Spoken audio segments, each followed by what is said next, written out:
Hello, science class में आपको बहुत बहुत स्वागत है। आप देख रहे हैं एक क्वेश्चन नंबर 4 है। 4 का फर्स्ट है, सामान्य घरेलू विद्युत परिपथ का नामांकित व्यवस्थित चित्र बनाइए। और दूसरा है, विद्युत चुम्बकीय प्रेरण की घटना क्या है। ये विज्ञान का क्वेश्चन है, 2025 का सीएन सेट का चौथा क्वेश्चन है। और इसका आंसर हम कर ले रहे हैं, मैंने कर लिया है। आप इसको अच्छे से समझिएगा और बहुत ही ज़्यादा इंपॉर्टेंट क्वेश्चन है।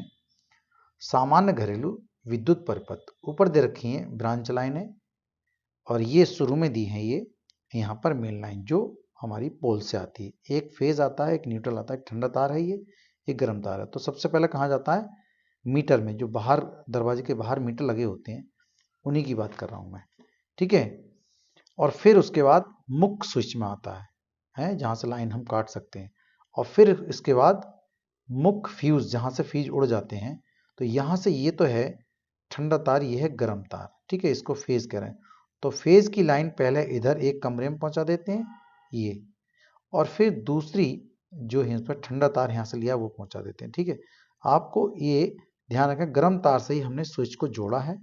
स्विच 1 एक बल्ब के लिए, इसी तरह स्विच 2 दूसरे बल्ब के लिए, स्विच 3 जो है वो पंखे के लिए, और पावर का जो स्विच है वो हमने मेन लाइन से दोबारा से लेकर के आए हैं। ये आपको परिपथ दिखाना है इस तरह से, ठीक है। ये आ गया आपका फेज वायर, और ये पावर स्विच है। और पावर स्विच को यहाँ अर्थिंग भी कर देते हैं बाहर।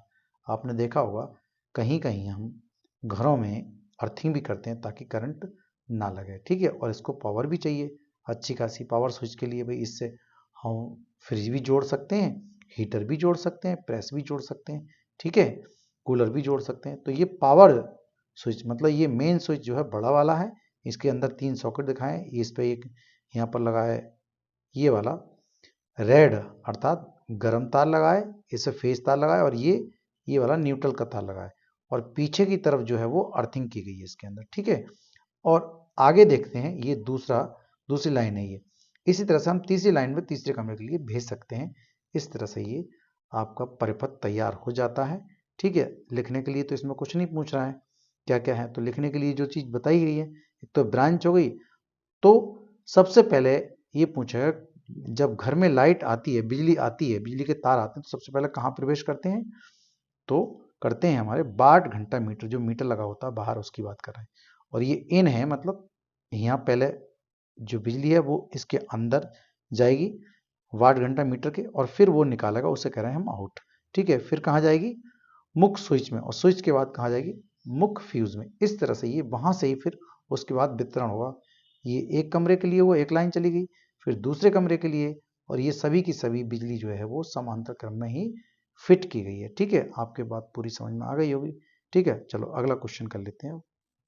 हाँ देखो, ये चौथे का सेकंड क्वेश्चन कर रहे हैं, विद्युत चुंबकीय प्रेरण, और इसमें प्रेरण की घटना क्या है ये पूछा है इसमें। देखो चौथा सवाल है ये, विद्युत चुंबकीय प्रेरण की घटना क्या है। तो आओ समझ लेते हैं, चुंबकीय प्रेरण की घटना क्या होती है भाई। 2 नंबर का सवाल है ये, और 2 ही नंबर का विद्युत परिपथ भी था, ठीक है। क्या सवाल है, विद्युत चुंबकीय प्रेरण। इससे चुंबक से ही आपको समझ में आ रहा होगा कि चुंबकीय प्रेरण का मतलब क्या है, कि एक दूसरे से मतलब संबंध रखना, ठीक है, प्रेरित होना। जब किसी बंद विद्युत परिपथ से संबंधित चुंबकीय फ्लक्स में परिवर्तन होता है, चुंबकीय फ्लक्स में परिवर्तन होता है मतलब चुंबक से निकलने वाली जो बल रेखाएं, क्षेत्र रेखाएं, उनमें लगातार परिवर्तन होता है, तो उस परिपथ में एक विद्युत भाग बल ईएमएफ प्रेरित हो जाता है, और परिपथ में इसी विद्युत भाग बल के कारण विद्युत धारा बहने लगती है। ये विद्युत धारा तभी तक बहती है जब तक कि चुंबकीय फ्लक्स में परिवर्तन होता रहता है, ठीक है ना।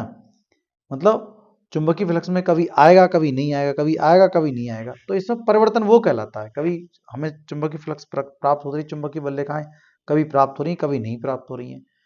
तो ये जल्दी जल्दी घटना होनी चाहिए, जल्दी जल्दी परिवर्तन होना चाहिए चुंबकीय फ्लक्स में। चुंबकीय फ्लक्स में परिवर्तन होगा तो उसके कुंडली के अंदर विद्युत भाग बल उत्पन्न हो जाएगा, और जब उत्पन्न हो जाएगा तो उसके अंदर कुंडली के अंदर प्रेरित धारा भी उत्पन्न हो जाती है, ठीक है। जैसे जनरेटर, ये फ्लेमिंग के दाएं हाथ के अनुसार चलता है, ठीक है।